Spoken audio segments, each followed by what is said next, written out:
No. Ano naman ang preeclampsia? Doon sa mga nagbuntis, doon sa may mga babies, alam natin ang preeclampsia is pregnancy that has hypertension. Okay? PIH. Pag sinabi ng doktor ng OB nyo, mayroon ho kayong PIH, it is pregnancy-induced hypertension. Okay? Dok, paano ako nagkaganon? Wala naman akong alta presyon, no? Normally, wala talaga, no? Wala ka. Pero pag nagbubuntis ka, dalawa ang pwede mangyari. Pag may tendency ka mag-alta presyon, tataas yan during pregnancy. Pag may tendency ka maging diabetic, magiging diabetic ka during pregnancy.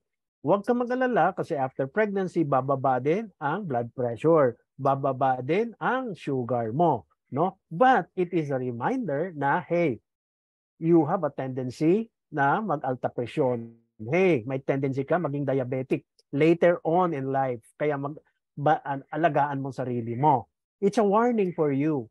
Now, succeeding pregnancies, yung mga susunod, maaaring mas mataas pa doon. Okay? At pag tumaas ang blood pressure mo, ang label sa'yo ng doktor, mayroon ho kayo preeclampsia. Aba, Dok, matindi ba? Hindi. Mild lang. Mild preeclampsia. Ay, hindi. Tumataas na. It's moderate. Malapit ng mga anak ko. Severe ho. Preeclampsia. Oho. Matindi na ho. Ay, nako. Ang kasunod ho ng severe preeclampsia, abay, magkukumbulsyon ho kayo. Ang tawag naman doon, tanggalin nyo na ang no? Preeclampsia. Tanggalin nyo na ang kasi yung is before eclampsia. Ano naman ang eclampsia? Ang eclampsia is hypertension sa pregnancy na nagko-convulsion ka na. Okay? So, pag pre-eclampsia, abay, nagkaroon ka ng, habang buntis, nagkaroon ka ng mataas na blood pressure, hindi na control, kaya nagkaroon ka ng eclampsia. Ano naman ang problema pag nagkaroon ako ng eclampsia, Doc? Ano lang naman yan? Convulsion? Yes. Pag nag-convulsion ka, tama ka naman, nagko-convulsion ka, hindi ka humihinga. Tama ba? Kung hindi ka humihinga, ano kaya ang oxygen? Zero. So kung zero ang oxygen mo, makaka-recover ka naman. Siyempre, after a seizure, lahat ng nagko-convulsion, lahat ng nagsi-seizure, magre-recover. After a while, makakahinga ka ng maayos. Pero yung after a while na yan, minsan, ilang minuto yun nawala.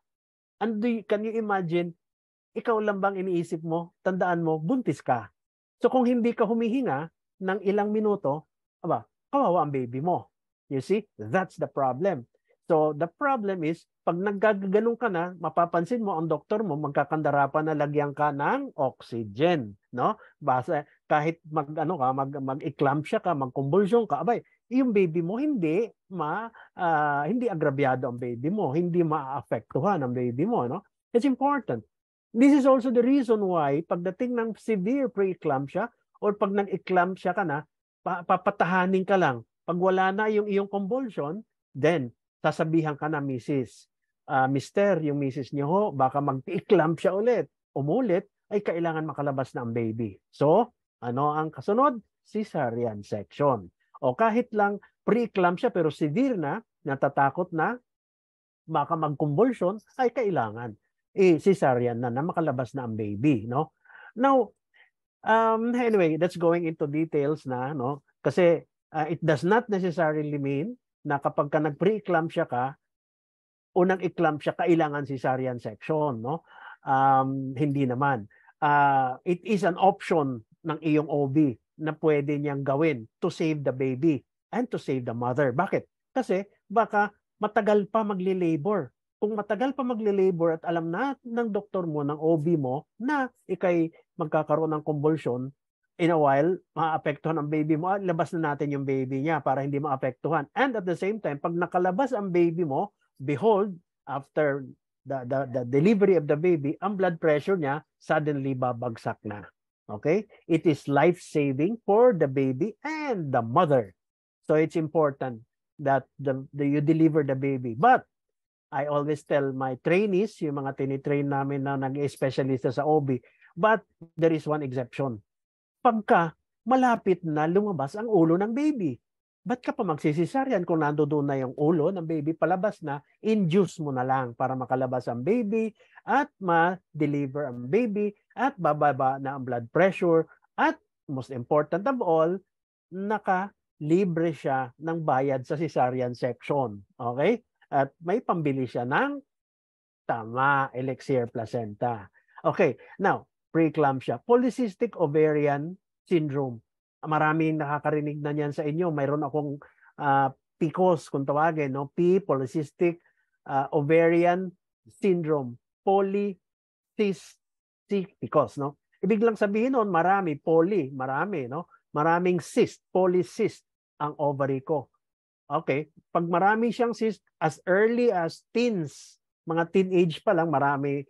Pag nangingitlog kasi ang babae, yung pag-release ng kanyang ovulation, no, ng itlog, yung iniwanan ng itlog, nagiging cyst yun.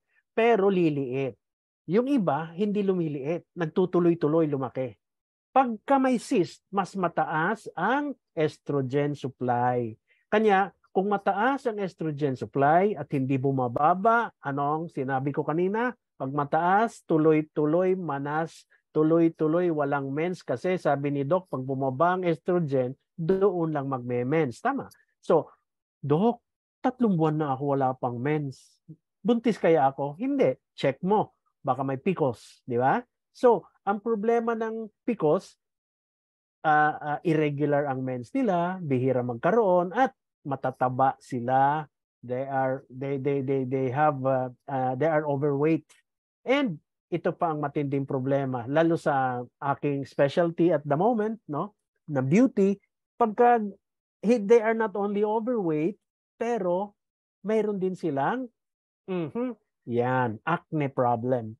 So tuloy-tuloy yan. Minsan pagka hindi yan inisip ng derma nyo, sasabihin, nako, ito yung gamot mo para sa tigyawat mo. After a few months, Dok, hindi pa rin nag-i-improve. Ito naman ulit, pampahid mo. Naubos na lahat ng gamot, no? Only to realize na ang problema mo pala ay PCOS, no? Yan pala ang problema mo. Kailangan pala magpatingin sa OB. Makikita yan sa ultrasound. So, it is advantageous if your doctor knows, no, itong mga possibilities na maaaring ganun ang pasyente ko. So may PCOS siya because irregular ang mens niya. Mind you, here is a tip. Pag ang ultrasound nyo, negative, sabi ni ultrasound, wala naman akong PCOS, no? But the ultrasound, even without ultrasound evidence of PCOS, we treat our patients for PCOS because it is very, very high ang kanyang frequency sa general population. It's a tip sa inyo, no?